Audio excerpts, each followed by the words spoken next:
Surat railway પોલીસની surveillance ટીમની વાહન ચોરીના ગુનામાં મોટી સફળતા મળી છે।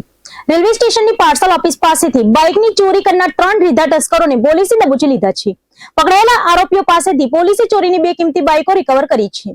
આ ધરપકડ સાથે રેલવે પોલીસ અને મેદરપરા પોલીસ મથકના વાહન ચોરીના 2 વણુકયેલા ગુનાનો ભેદ ઉકેલાયો છે। સુરત રેલવે પોલીસ સ્ટેશન વિસ્તારમાં વધતી જતી વાહન ચોરીની ઘટનાઓને ડામવા માટે રેલવે પોલીસ ઇન્સ્પેક્ટર જેબી મીઠાપરાના માર્ગદર્શન હેઠળ સર્વેલન્સ ટીમ કાર્યરત હતી, જેમાં ગત 21 માર્ચના રોજ એક ફરિયાદીએ રેલવે સ્ટેશનની પાર્સલ ઓફિસ પાસેથી પોતાની બર્ગમેન મોટરસાયકલ ચોરાયાની ફરિયાદ નોંધાવી હતી। આ મામલે તપાસ કરી રહેલા પોલીસ કોન્સ્ટેબલ જયદીપસિંહ અને ભરતભાઈને મળેલી બાતમીના આધારે પોલીસે મયુર ઉર્ફ રોમિયો જોશી, યોગેશ ઉર્ફ અરમાન મલિક અને આશિક અંસારી નામના 3 શખ્સોને ઝડપી પાડ્યા છે। પોલીસ તપાસમાં બહાર આવ્યું છે કે પકડાયેલા આરોપી પૈકી મયુર અને યોગેશનો ગુનાહિત ઇતિહાસ અત્યંત લાંબો છે, જેમાં ચોરી, લૂંટ અને પાસા હેઠળના અનેક ગુનાઓ નોંધાયેલા છે। પોલીસે આ તસ્કરો પાસેથી ચોરીની એક બર્ગમેન અને બીજી મૈદરપુરા વિસ્તારમાંથી ચોરાયેલી કિંમતી KTM બાઇક મળીને કુલ 2.55 લાખનો મુદ્દામાલ જપ્ત કર્યો છે। હાલ પોલીસે ત્રણેય આરોપીઓની વધુ પૂછપરછ હાથ ધરી છે, જેમાં શહેરના અન્ય વાહન ચોરીના ગુનાઓનો ભેદ ઉકેલવાની પણ શક્યતા છે। સુરત સાયબર ક્રાઇમ સેલે શેર ટ્રેડિંગના નામે આચરવામાં આવતા એક મોટા આંતરરાજ્ય કૌભાંડનો પર્દાફાશ કર્યો છે। પ્રોસ્પેરા એક્સ નામની એપ્લિકેશન દ્વારા વધુ નફાની લાલચ આપીને રોકાણકારોને ચૂનો લગાવતી ગેંગના 2 સાગરીતોની ધરપકડ કરવામાં આવી છે।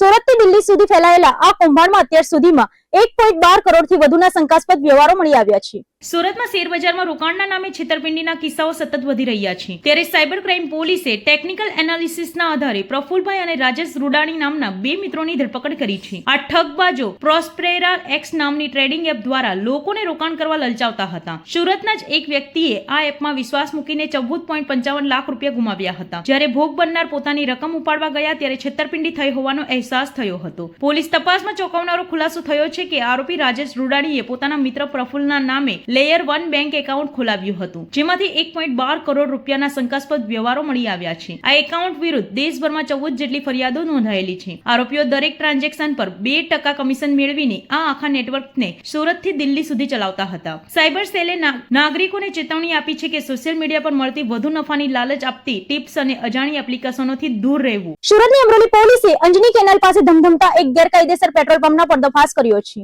જ્વેલર્સી પદાર્થોનું અનઅધિકૃત વેચાણ કરીને લોકોના જીવ જોખમમાં મૂકનાર 2 ઇસમોની 22 લાખથી વધુના મુદ્દામાલ સાથે ધરપકડ કરવામાં આવી છે।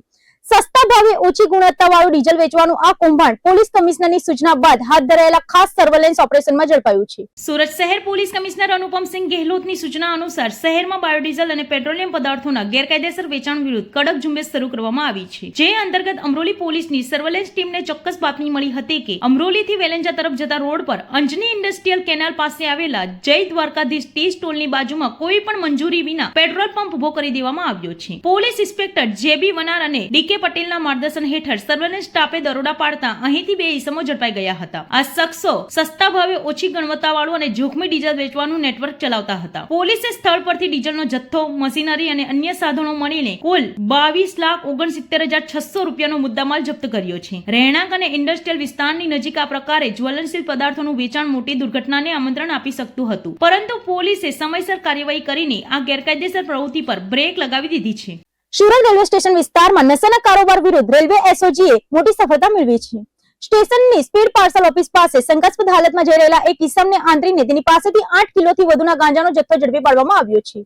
પોલીસે નશાના આ સોદાગરની ધરપકડ કરીને લાખોનો મુદ્દામાલ જપ્ત કર્યો છે। સુરત રેલવે એસઓજીની ટીમ રેલવે સ્ટેશન વિસ્તારમાં પેટ્રોલિંગમાં હતી તે દરમિયાન સ્પીડ પાર્સલ ઓફિસ નજીકથી પસાર થતા નુરસીમા સ્વાઈન નામના ઇસમની હલચલ શંકાસ્પદ જણાતા તેને અટકાવવામાં આવ્યો હતો। તેની તલાશી લેતા થેલામાંથી 8.040 કિલોગ્રામ ગાંજાનો જથ્થો મળી આવતા પોલીસ પણ ચોંકી ઉઠી હતી। પ્રાથમિક તપાસમાં બહાર આવ્યું છે કે આરોપી પેડલર તરીકે કામ કરે છે અને આ જથ્થો લેવા માટે આવ્યો હતો, ત્યારે જ પોલીસના હાથે ઝડપાઈ ગયો હતો। પોલીસે આરોપી પાસેથી ગાંજાના જથ્થા સહિત કુલ 4,03,200 રૂપિયાનો મુદ્દામાલ જપ્ત કર્યો છે। હવે પોલીસ એ દિશામાં તપાસ કરી રહી છે કે આ ગાંજાનો જથ્થો તેને કોને આપ્યો હતો અને તે સુરતના કયા વિસ્તારમાં નશાની ડિલિવરી કરવાનો હતો। આ ધરપકડથી સુરતના ડ્રગ્સ નેટવર્કના અન્ય તાર ખુલે તેવી શક્યતા છે। સ્માર્ટ સિટી સુરત હવે મચ્છરોનો સફાયો કરવા માટે હાઈટેક બની ગયું છે।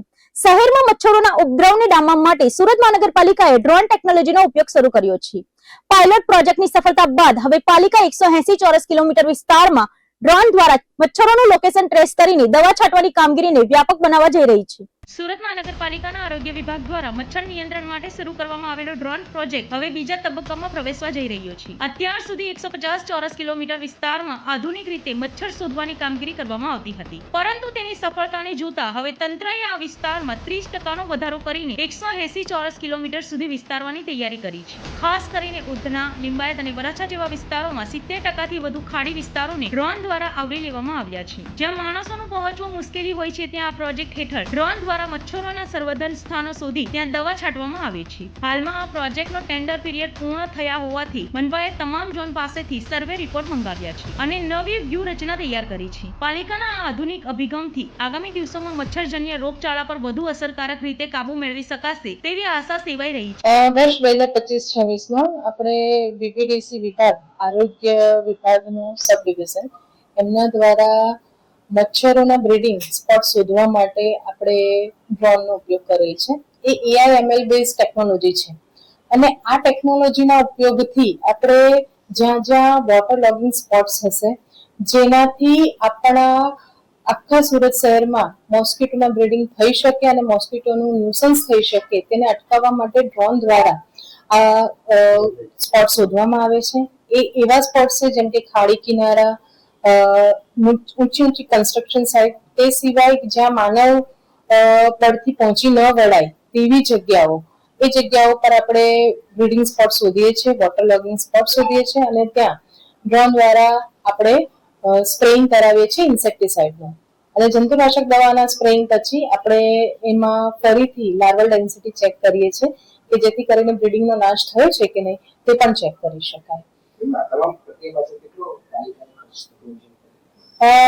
ગત વર્ષ પ્રમાણે એટલે કે 2025-26માં જ્યારે આપણે ટેન્ડર પાડ્યું હતું તે 67 લાખનું આપણું ટેન્ડર છે, જેમાં 150 સ્ક્વેર કિલોમીટર આપણે સિટીમાં કવર કર્યા છે અને એમાં આવા જ બધા ઔદ્યોગિક એકમો, ખાડી કિનારા અને એવા સ્પોટ્સ કે જ્યાં આપણા માનવ બળથી પહોંચી ન વળાય તેવા સ્પોટ શોધી નાખ્યા છે.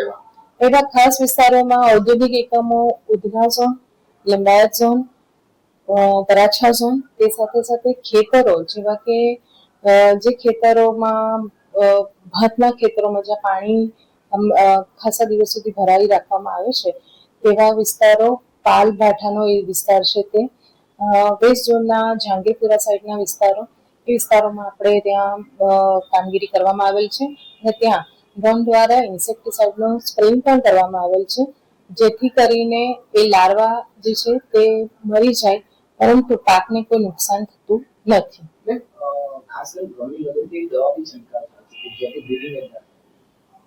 એવી દવાઓ આપણે ઇન્ટરડોમેસ્ટિકમાં છાંટીએ છીએ અને સાથે સાથે પેરીડોમેસ્ટિકમાં કન્સ્ટ્રક્શન સાઇટ છે અને ઓપન પ્લોટ્સ છે જે ચોમાસા દરમિયાન પાણીથી ભરેલા હોય છે, તેમાં આપણે પ્રિકોશનના રૂપમાં છાંટી રાખીએ છીએ કે જેથી કરીને એમાં ભવિષ્યમાં પણ બ્રીડિંગ ન થઈ શકે.